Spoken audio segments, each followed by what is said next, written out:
धरती पुत्र मुलायम सिंह यादव जिंदाबाद जिंदाबाद। माननीय अखिलेश यादव जिंदाबाद जिंदाबाद। अमरेश सोनकर जिंदाबाद जिंदाबाद। वार्ड संख्या 3 से जिला पंचायत सदस्य पद प्रत्याशी अंजिता सोनकर जिंदाबाद जिंदाबाद। जन जन का यही नारा है, अमरेश सोनकर को जिताना है। पत्नी अंजिता सोनकर को इस बार जिला पंचायत बनाना है। धरती पुत्र मुलायम सिंह जिंदाबाद जिंदाबाद। अखिलेश यादव जिंदाबाद जिंदाबाद जिंदाबाद। अमरेश सोनकर जिंदाबाद जिंदाबाद जिंदाबाद। अंजिता सोनकर जिंदाबाद जिंदाबाद जिंदाबाद। जीत रही है जीतेंगी, अंजिता सोनकर जीतेंगी। जीत रहे हैं जीतेंगे, अमरेश सोनकर जीतेंगे। सभी पड़े हैं चक्कर में, कोई नहीं है टक्कर में। जय जय जय जय जय अखिलेश, जय अखिलेश, जय अखिलेश। विजयी बनाना है कि भारी मत से जिताना है। विजयी बनाना है कि भारी मत से जिताना है। अंजिता सोनकर जी को जिला पंचायत सदस्य बनाना है कि अमरेश सोनकर जी को जिला पंचायत सदस्य बनाना है।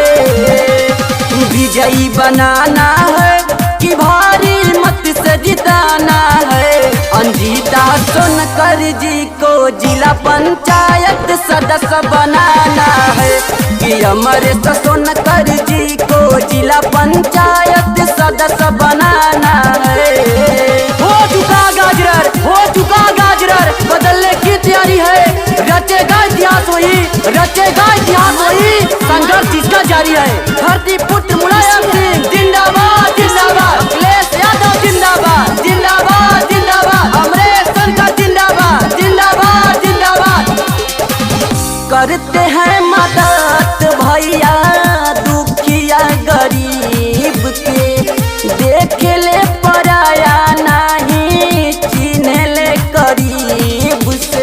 जय जय जय जय जय अखिलेश, जय अखिलेश, जय अखिलेश। करे ले मदद भैया दुखिया गरीब के, देख ले पराया नहीं चिन्ह ले करीब से। विजयी बनाना है कि भारी मत से जिताना है। विजयी बनाना है कि भारी मत से जिताना है। अंजिता सोनकर जी को जिला पंचायत सदस्य बनाना है कि अमरेश सोनकर जी को जिला पंचायत सदस्य बनाना है।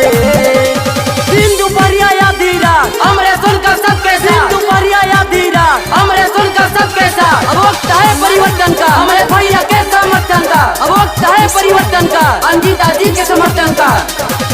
चाचा ना भुलाना अब की, चाची ना भुलाना। अमरेश सोनकर को विजयी बनाना।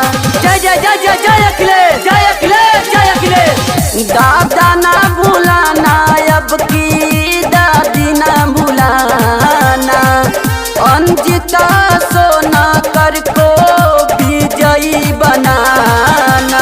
सबको बताना है कि पोलिंग बूथ पर जाना है। सबको बताना है कि पोलिंग बूथ पर जाना है। अंजिता सोनकर जी को जिला पंचायत सदस्य बनाना है कि अमरेश सोनकर जी को जिला पंचायत सदस्य बनाना है। मैं आप सभी से बताना चाहूँगा कि हमारे अमरेश सोनकर भैया जी ने अपने वार्ड नंबर 3 में युवाओं का सम्मान बढ़ाया है। ऐसे युवा नेता अमरेश सोनकर जी को, उनकी पत्नी अंजिता सोनकर जी को अपना अमूल्य मत देकर वार्ड नंबर 3 से भारी मतों से विजयी बनाए। नाली करंजा सड़क रोड बनवाएंगे, अमरेश सोनकर चुनाव जीत के जे आएंगे। जय जय जय जय जय अखिलेश, जय अखिलेश, जय अखिलेश। हैंडा पंप सोलर ऊर्जा क्षेत्र में लगाएंगे, अमरेश सोनकर चुनाव जीत के जे